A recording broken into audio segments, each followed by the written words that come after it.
लो दोस्तों, कैसे हैं आप सब। आशा करते हैं आप लोगों की पढ़ाई बहुत अच्छे से चल रही होगी। और हाँ, इसी बीच हमारा जो मैथ का प्रैक्टिस सेट है, ये हमारा शीट नंबर 4 है। और जो पिछला 3 सेट नहीं देखे हैं उनसे मैं बोलूँगा कि जाएंगे और चैनल के प्लेलिस्ट में पड़ा हुआ है, वो जाके पिछले 3 सेशन अटेंड कर लेंगे, फिर ये आएंगे देखेंगे तो अच्छी तरह से समझ आएगा। तो चलिए बिना देरी किए हुए आज का हम लोग प्रैक्टिस सेट शुरू करते हैं। चलिए, तो आज का हमारा पहला क्वेश्चन है। आपको पता है, अगर आपको खुद से करना है तो वीडियो को पॉज करेंगे और खुद से करके बाद में मिलान करेंगे कि आपका सही हो रहा है या गलत हो रहा है। तो चलिए, आज का हमारा पहला क्वेश्चन है। यदि p = 3/5 है, ये सारा डिफरेंट फ्रैक्शन है हमारा, वो दिया हुआ है हो, तो निम्न में से कौन सी अशमिका सही है। तो चलिए देखते हैं, इसका सबसे जो स्मार्टेस्ट वे है उसको हम बताएंगे, सबसे ईजी वे में कैसे हम कर सकते हैं।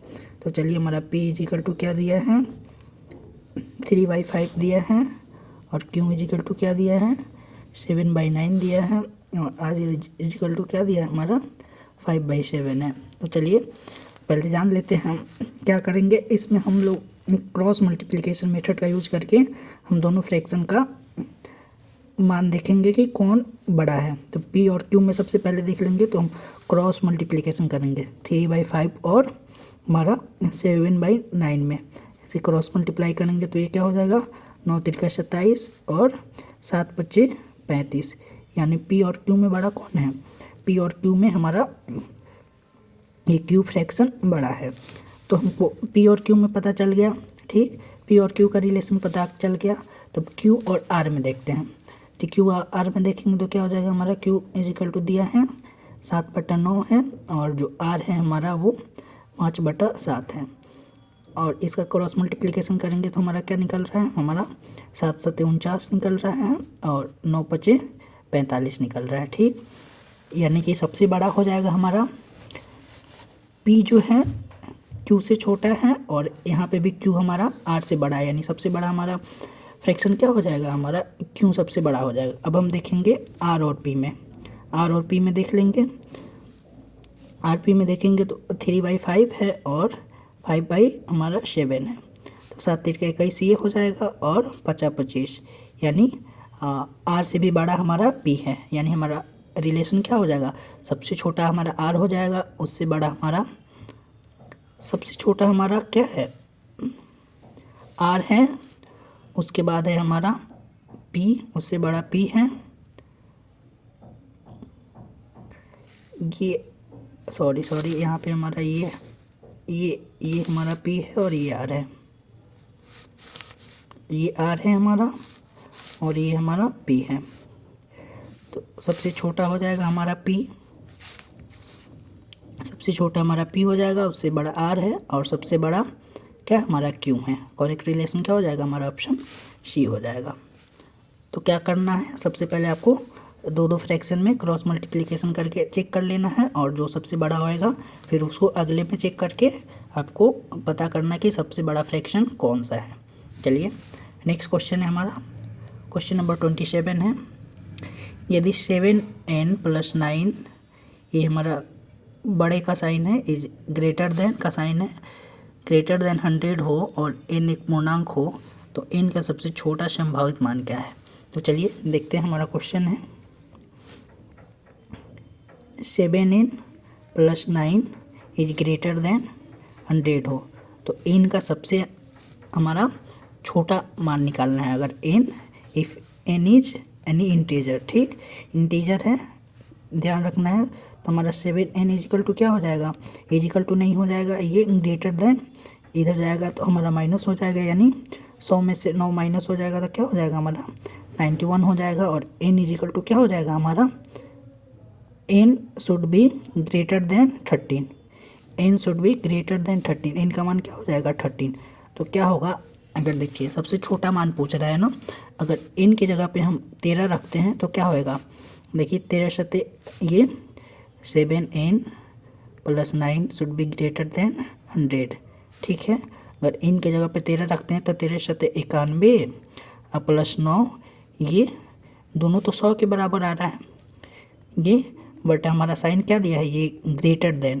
तो ग्रेटर देन होने के लिए क्या होना चाहिए, ये 13। तो ये n इजिकल टू 13 कब होता है, जब ग्रेटर देन और इक्वल टू का साइन रहता है। तो n इजिकल टू हमारा ये 13 सही रहता है, बट नहीं, ये ग्रेटर देन है तो n से एक मान ज़्यादा होना चाहिए। अगर n का मान हम 14 रखते हैं तो क्या हो जाएगा, 14 सत्ते 98 और 9 हो जाएगा, 8 9 17 हो जाएगा, यानी 107 जो है वो 100 से बड़ा हो जाएगा, यानी n का सबसे छोटा मान क्या हो जाएगा हमारा 14 हो जाएगा।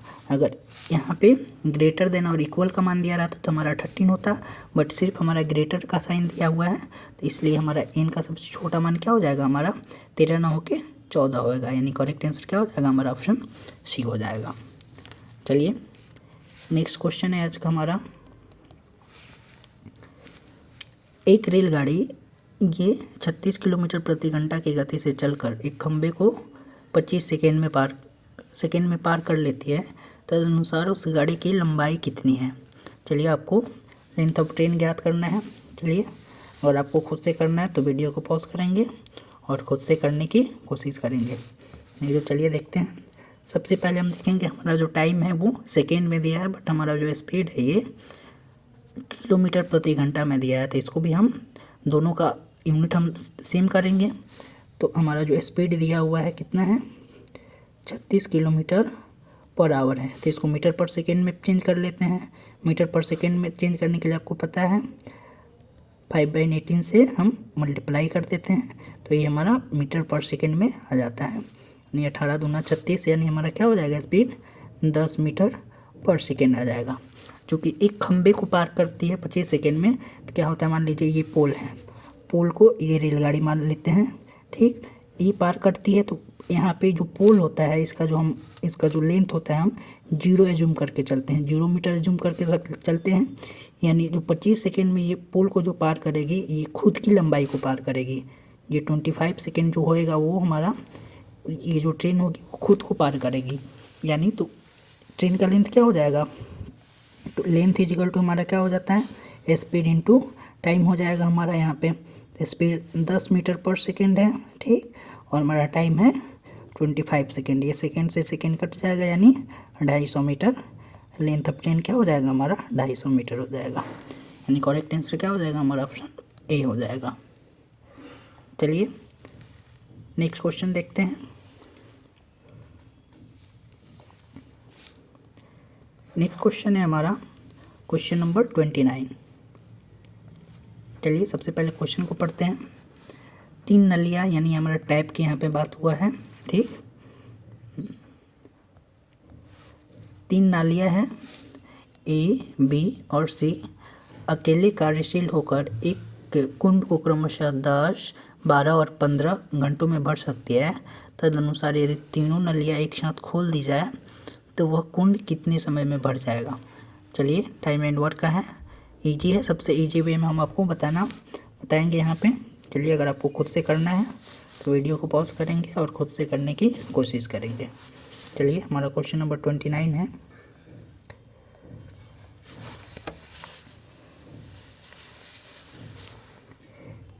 तीन टैप है हमारा, ए है, बी है और सी है।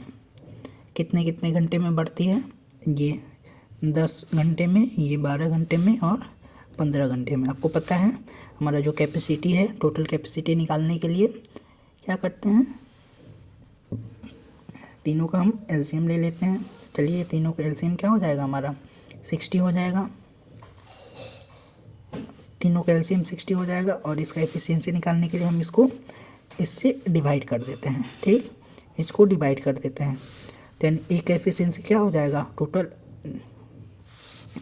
टोटल हमारा कैपेसिटी टंकी का कितना है 60 लीटर, या जो भी आपको मानना है आप लीटर में मान सकते हैं या जो भी है ये मान सकते हैं, ठीक। टोटल कैपेसिटी 60 है और ये 10 घंटे में बढ़ती है, तो ये एक कितने में, अकेले में कितना देर में भरेगी, यानी 6 घंटे में भरेगी, ठीक। और ये भी कितने में, 12 25 60 में, और ये कितना में करेगा, 15 से 60 को डिवाइड करेंगे तो ये 4 में, यानी सबका एफिशिएंसी हमारा क्या हो जाएगा ए का एफिशिएंसी हमारा 6 हो गया, बी का एफिशिएंसी 5 और सी का एफिशिएंसी 4। तीनों का एफिशिएंसी मिला के कितना हो जाएगा, 6 4 10 और 15 हो जाएगा। ठीक, तो हमारा टोटल कैपेसिटी है 60 है और तीनों का मिलकर एफिशिएंसी हमारा 15 है। तो यानी जो कैपेसिटी को तीनों लोग कितने देर में भरेंगे, यानी 15 चौका 60 में, यानी 4 घंटे में। यानी करेक्ट आंसर क्या हो जाएगा हमारा, ऑप्शन बी हो जाएगा। चलिए नेक्स्ट क्वेश्चन है हमारा, क्वेश्चन नंबर 30 है। 2 पुरुष और 3 लड़के एक कार्य को 10 दिनों में कर सकते हैं, जबकि 3 पुरुष और 2 लड़के वही कार्य 8 दिनों में कर सकते हैं। तदनुसार 2 पुरुष तथा 1 लड़का वही कार्य कितने दिनों में कर सकते हैं। चलिए, अगर आपको खुद से करना है तो वीडियो को पॉज करेंगे और खुद से करने की कोशिश करेंगे।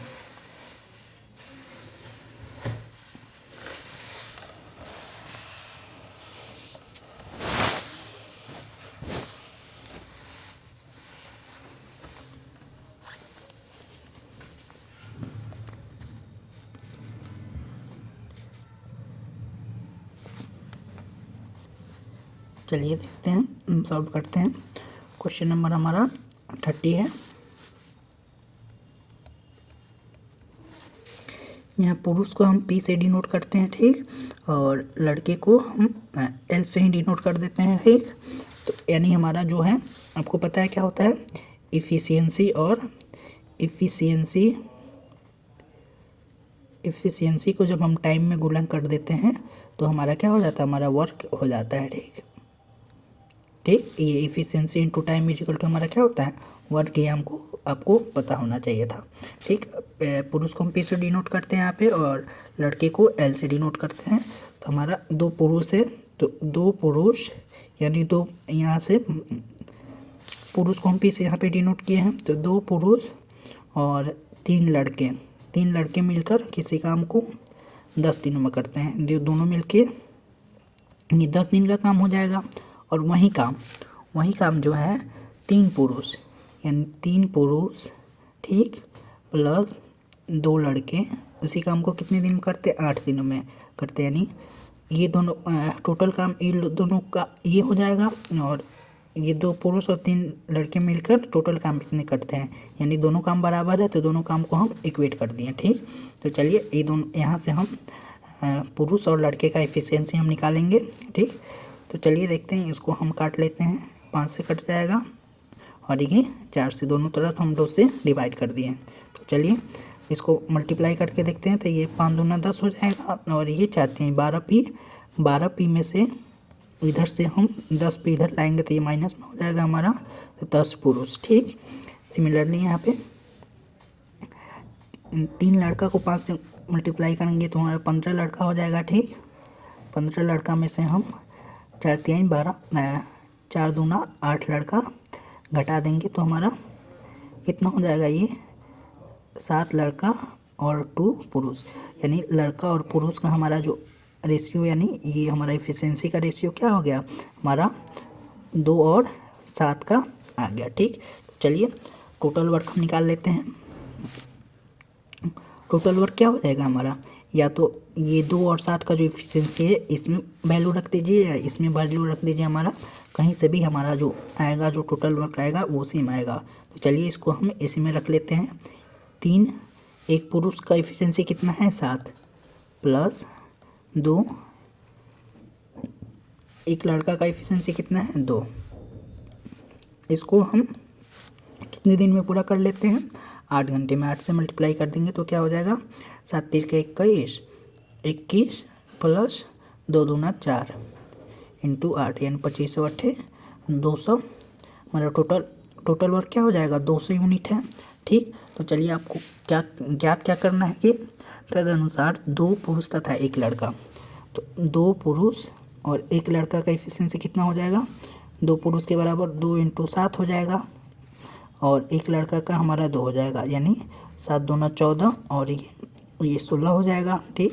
तो हमारा कितने दिनों में करेंगे, तो हमको टाइम निकालना है। तो टाइम इजिकल टू क्या हो जाएगा, हमारा टोटल काम हमारा 200 यूनिट है और 16 एफिशिएंसी से कितने दिन में कर लेंगे, 16 एकम 16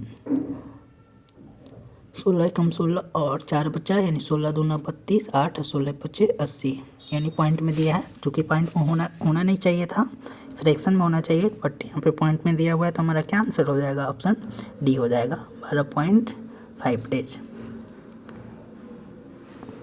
सबसे पहले हम क्या कर लिए, हमको पता है एफिशिएंसी और टाइम इनटू इक्वल टू हमारा वर्क होता है, तो यहाँ पे पुरुष को हम पी से डिनोट कर दिए और लड़के को एल से डिनोट कर दिए, और दोनों टोटल वर्क को हम इक्वेट करके हमारा यहाँ पे लड़का और पुरुष का एफिशिएंसी में निकाल लिए, और एफिशिएंसी को यहाँ पे किसी तरह भी हम रख के पहले कंडीशन में रख लें या दूसरे कंडीशन में रख के हम टोटल वर्क निकाल दिए। और जो पूछ रहा है 2 पुरुष और 1 लड़का मिलकर कितने दिन में काम करेंगे, तो हमारा टाइम निकाल दिए, तो हमारा क्या हो जाएगा?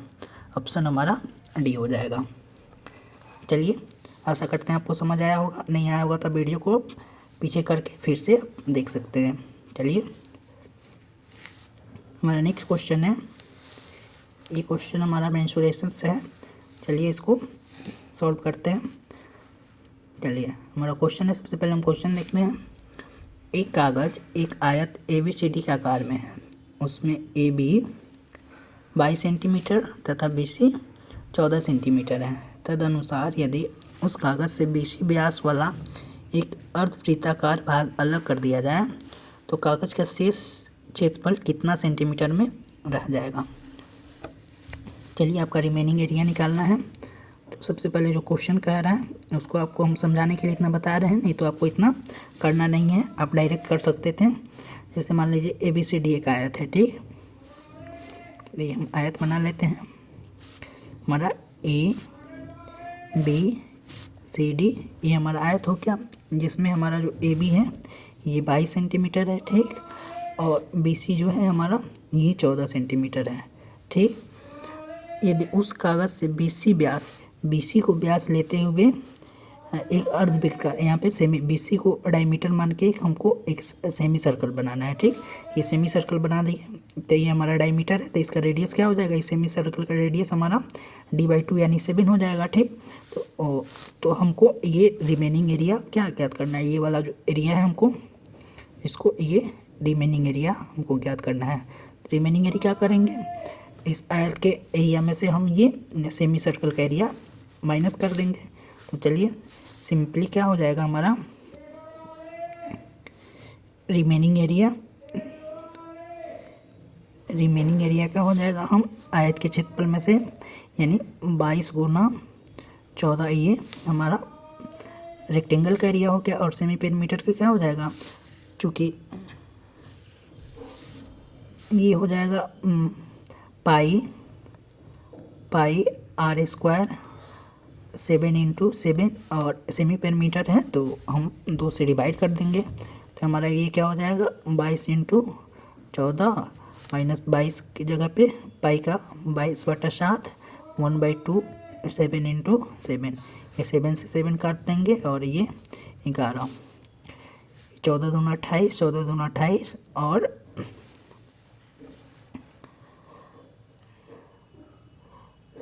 14 दूना 28, 14 दूना 28 तो 30 हो जाएगा। 308 में से हम 77 घटा देंगे तो हमारा क्या हो जाएगा? ये हो जाएगा 173 यानी 231 सेंटीमीटर स्क्वायर। सेंटीमीटर में ही दिया है, यूनिट स्क्वायर हमारा ऑप्शन क्या हो जाएगा? और हमारा ऑप्शन बी हो जाएगा। रिमेनिंग एरिया हो जाएगा हमारा 231 सेंटीमीटर स्क्वायर हो जाएगा रिमेनिंग एरिया। चलिए नेक्स्ट क्वेश्चन देखते हैं हम, ये भी मेंसुरेशन का ही है। चलिए, एक वृत्त की परिधि है 22 सेंटीमीटर लंबी भुजा वाले वर्ग के परिमाप के बराबर है। तदनुसार उस वृत्त का क्षेत्रफल ज्ञात करना है। सबसे पहले जो कंडीशन है उसको हम सेटिस्फाई कर देते हैं। चलिए, क्वेश्चन नंबर हमारा 32 है। अगर आपको खुद से करना है वीडियो को पॉज करेंगे और खुद से करने की ट्राई करेंगे। चलिए, क्या कह रहा है कि एक वृत्त की परिधि 22 सेंटीमीटर लंबी भुजा वाले वर्ग के परिमाप के बराबर है, ठीक। तो वृत्त का परिधि हमारा क्या हो जाएगा? हमारा ये जो 2πr है ये 2 पाई आर है, यानी सर्कमफ्रेंस परिधि इक्वल टू सर्कमफ्रेंस जो है हमारा 22 सेंटीमीटर वाले वर्ग, तो इसका हमारा पेरीमीटर क्या हो जाएगा 22 इंटू हमारा 4 हो जाएगा। वर्ग का पेरीमीटर हमको पता है 4 ही होता है ना, ठीक। तो चलिए यहाँ से हम आर का वैल्यू यहाँ पे रेडियस निकाल लेते हैं।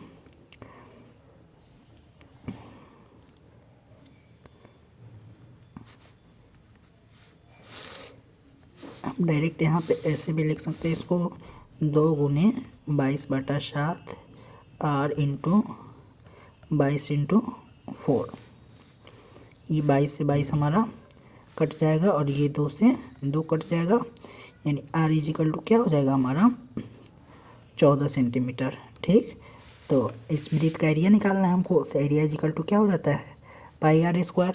यहाँ पे क्या देख रहे हैं हम पर, यहाँ पे हमारा जो आंसर में हमारा पाई ऐसे दिया हुआ है, तो पाई का वैल्यू नहीं रखेंगे, यानी पाई हो जाएगा और आर 14 का स्क्वायर कर देंगे, ठीक। यानी 196 पाई सेंटीमीटर स्क्वायर, यानी करेक्ट आंसर क्या हो जाएगा हमारा ऑप्शन डी हो जाएगा। चलिए नेक्स्ट क्वेश्चन देखते हैं। क्वेश्चन नंबर 33 है हमारा। एक रेफ्रिजरेटर का अंकित मूल्य 4000 रुपये है। उत्सव के मौसम में एक दुकानदार उस पर 5% की छूट की घोषणा कर देता है। तदनुसार उस रेफ्रिजरेटर का बिक्री मूल्य कितने रुपये हो जाएगा। आपका जो क्वेश्चन नंबर 33 है, ठीक है, आप इसको डायरेक्ट निकाल सकते हैं। जैसे 4000 आपका मार्क प्राइस दिया हुआ है, 4000 दिया हुआ है, ठीक।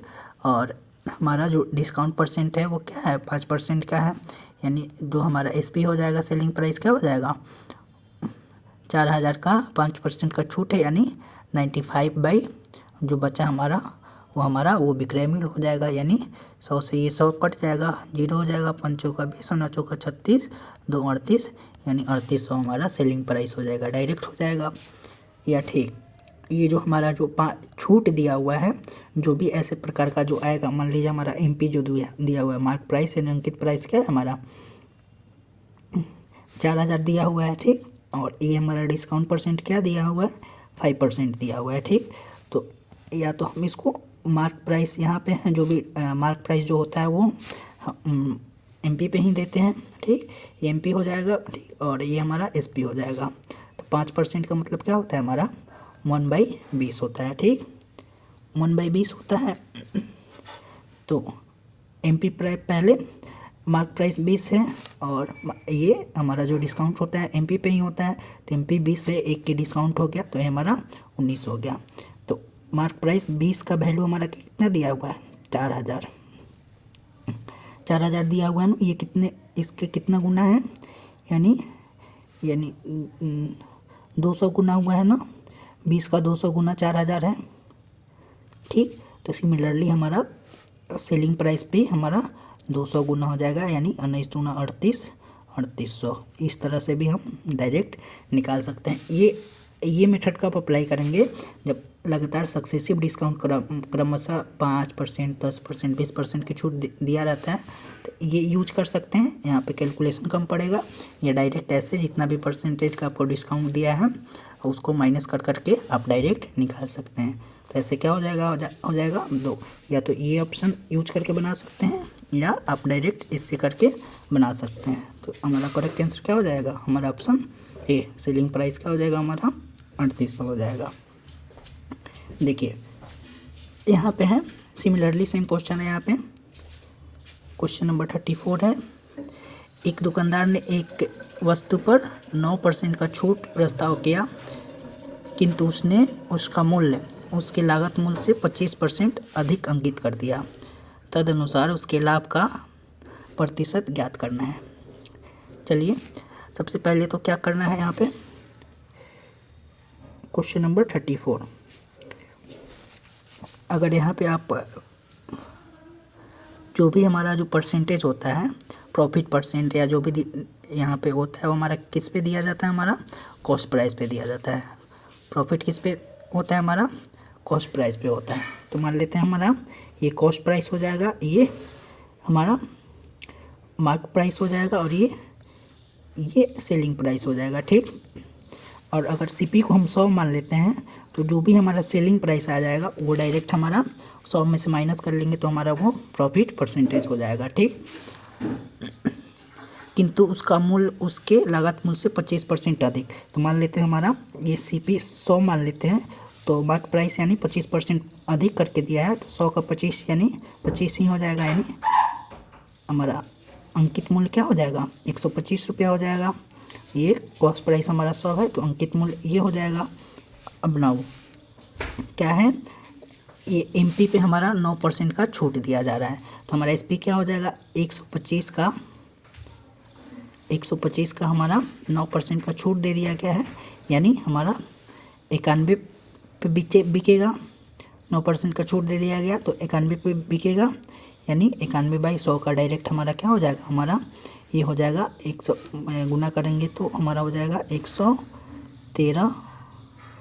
113 बाई ये हमारा ये हो जाएगा 100, यानी हमारा 113.75 इतना रुपया में बिका। तो हमारा कॉस्ट प्राइस 100 रुपया है, कॉस्ट प्राइस हम 100 रुपया लिए थे और बिका हमारा कितना पे? 113.75 पे हमारा इतना पे बिका, यानी प्रॉफिट परसेंट क्या हो जाएगा यहाँ पे? अगर हम कॉस्ट प्राइस 100 लिए हैं तो डायरेक्ट जितना 100 से ज़्यादा हो जाएगा वो हमारा प्रॉफिट हो जाएगा, यानी कितना हो जाएगा? 13.75% प्रॉफिट हो जाएगा। क्यों, कैसे हुआ ऐसे? तो ये हमारा कॉस्ट प्राइस है, हमारा ये सेलिंग प्राइस है, तो प्रॉफिट निकालेंगे तो कितना हो जाएगा? इसमें से 100 माइनस करेंगे तो हमारा कितना आएगा? 13.75, और प्रॉफिट परसेंटेज जब निकालेंगे तो 13.75/100 हो जाएगा। कॉस्ट प्राइस पे ही रहता है, इंटू अगर 100 से करेंगे तो ये हमारा 100 कट जाएगा, यानी 13.75%। इसलिए जब ऐसे क्वेश्चन रहता है तो यहाँ पे हम डायरेक्ट क्या कर लेते हैं? सीपी 100 ले लेते हैं, ताकि जो हमारा जो एसपी है वो 100 से जितना भी ज़्यादा रहेगा वो हमारा क्या हो जाएगा? वो प्रॉफिट परसेंटेज हो जाएगा, यानी करेक्ट आंसर क्या हो जाएगा? हमारा ऑप्शन सी हो जाएगा। चलिए, ये वाला ऑप्शन जो बताया थे ना यहाँ पे एमपी और एसपी वाला, ये वाला फ्रैक्शन में करके, और जो भी हमारा जो डिस्काउंट होता है वो एमपी पे ही दिया जाता है, और ये ऑप्शन कब यूज करते थे हम? जब हमारा सक्सेसिव डिस्काउंट दिया जाता है। तो चलिए, जो नेक्स्ट क्वेश्चन है हमारा ये देखते हैं। क्वेश्चन नंबर 35 है, ठीक। अगर आपको खुद से करना है वीडियो को पॉज करेंगे और खुद से करने की कोशिश करेंगे। चलिए, वो वाला जो मेथड मैंने सेकेंड ऑप्शन बताया था वो वाला यहाँ पे मेथड करके यूज करके हम आपको बताते हैं। क्वेश्चन नंबर हमारा 35 है, ठीक। एक सोफ़ा सेट का अंकित मूल्य हमारा मार्क प्राइस जो दिया हुआ है वो 20,000 दिया हुआ है। उसका दुकानदार उस पर 10%, 5% और 2% का क्रमिक छूट देता है। तदनुसार उसका शुद्ध बिक्री मूल्य, यानी हमारा एसपी निकालना है, हमारा सेलिंग प्राइस निकालना हुआ। तो हम 10% को क्या लिख सकते हैं? 1/10 है, ठीक। और 5 को 1/20 लिख सकते हैं, और 2 को क्या लिख सकते हैं? 1/50 लिख सकते हैं। तो हमारा ये हमारा मान लेते हैं ये हमारा मार्क प्राइस हो गया और ये हमारा सेलिंग प्राइस हो गया। तो मार्क प्राइस मान लेते हैं 10 का मार्क प्राइस है और 1 का छूट है, तो बिकेगा कितना में? 9 में। 20 का मार्क प्राइस है, 1 का छूट है, बिकेगा कितना में? 19 में। 50 का मार्क प्राइस है, 1 का डिस्काउंट है, तो बिकेगा कितना में? 49 में, ठीक। तो हमारा मार्क प्राइस कितना हो जाएगा? 5 दूना 10, यानी हमारा ये हमारा 10,000 हो जाएगा ना। 50 में 2 से गुना 20 में गुना करेंगे तो 1000, और इसमें 1 से गुना करेंगे तो हमारा कितना हो जाएगा? यानी 10,000 हो जाएगा, ठीक। और इसको गुना करेंगे तो हमारा कितना हो जाएगा? 19 में 49 पहले कर लेते हैं। 19 नवा 171, 171 का 1 हो जाएगा हमारा यहाँ पे, और 1900 का 76 में हमारा 171 का 17 बचा, यानी कितना हो जाएगा? 713 और 8 1 9। फिर इसमें 9 से गुना कर देंगे, ये हमारा 9 बचा है ना। 9 3 का 27, 9 तिरका 27 और 9 9 81 2 हमारा 83 हो जाएगा। यानी हमारा मार्क प्राइस 1000 है और 1000 का वैल्यू हमारा कितना दिया हुआ है, MP कितना दिया हुआ है हमारा 20,000 दिया हुआ है ना 20,000। तो ये कितना गुना है, 2 गुना है, 2 गुना है। सिमिलरली ये कितना हो जाएगा हमारा, अगर हमारा मार्क प्राइस 2 गुना है तो हमारा सेलिंग प्राइस भी कितना हो जाएगा, हमारा ये 2 गुना हो जाएगा। यानी कितना हो जाएगा, 9 दूना 18, 7 दूना 14, 1 15, 3 दूना 6, 1 7 और 8 दूना 16। यानी हमारा सेलिंग प्राइस कितना हो जाएगा, 16,758 रुपये। हमारा ऑप्शन क्या हो जाएगा, हमारा ऑप्शन डी हो जाएगा। क्या करना है आपको डायरेक्ट, या फिर जो सबसे पहला वाला मेथड बताया था, कौन सा मेथड बताया था, हमारा जो भी डिस्काउंट होता है हमारा अंकित मूल्य पे ही दिया जाता है। तो ये 20,000 है, 20,000 पे पहला 10% का छूट यानी 90 पे बिकेगा। दूसरा 5% का छूट है तो ये 95 पर बिकेगा, ठीक। और तीसरा 2% का छूट है तो ये 98 पे बिकेगा 2200। 2 से ये हमारा 4 कट जाएगा, 4 से 4 कट जाएगा, ये से कट जाएगा, ये 5 से कट जाएगा और 5 से 19 25 95। और जब गुना करेंगे हम 9 19 और 98 में जब गुना करेंगे तो हमारा कितना ही आ जाएगा, कितना आ जाएगा 16,758 रुपये आ जाएगा। या तो आप इस मेथड से डायरेक्ट बनाइए या इस मेथड से डायरेक्ट बनाइए, जिस भी मेथड से आपको अच्छा लगे आप सॉल्व कर सकते हैं। चलिए आज हम बस इतना ही रहने देते हैं और नेक्स्ट सेशन में इसके आगे जो भी क्वेश्चन है हम उसको लाएंगे। आज के लिए बस इतना ही रखते हैं। चलिए, जय हिंद।